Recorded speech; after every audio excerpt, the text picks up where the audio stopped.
How does the electoral system affect political participation? Imagine casting your vote and feeling like it truly counts. That feeling of influence is shaped by the way elections are organized. The electoral system determines how votes turn into seats or offices, which directly impacts how motivated people are to get involved. There are mainly two types of electoral systems.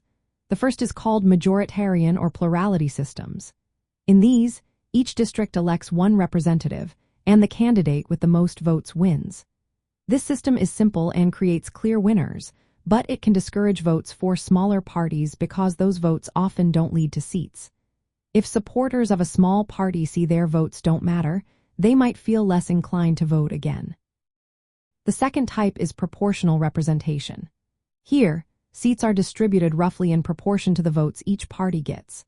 If a party wins 20% of the votes, it gets about 20% of the seats. This system tends to motivate more people to participate because they see their votes can help smaller or less popular parties gain representation.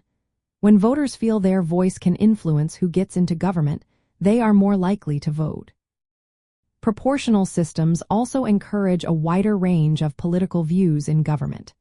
This makes voters from different backgrounds feel included, which can boost their confidence in the system. When people see their preferences reflected in elected officials, they are less likely to feel disconnected or apathetic. Another benefit is that proportional systems often lead to coalition governments. These requiring parties to work together, which promotes moderation and compromise. For liberals, this aligns with values of diversity and open dialogue. It also creates a more responsive government because multiple parties have a say in decision-making. In contrast, majoritarian systems can lead to disproportionate outcomes. Large parties tend to dominate, and smaller voices can be pushed aside. This can make minorities feel like their votes don't matter, which might cause them to stop voting altogether. When people see that only the majority's choice counts, they might feel excluded and less willing to participate. Electoral systems also influence how much citizens trust the fairness of elections. If people believe the process is transparent and their votes are counted accurately, they are more likely to vote.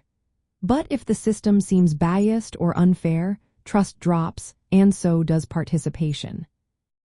Some countries are experimenting with new voting methods, like preferential voting, where voters rank candidates, or options that allow voters to express disapproval. These innovations aim to make elections more responsive and encourage more people to take part. A liberal approach favors electoral systems that are fair and inclusive. They support mechanisms that boost voter confidence, ensure diverse representation, and promote healthy political competition. When the system is designed well, more people feel motivated to participate, strengthening democracy and giving everyone a voice.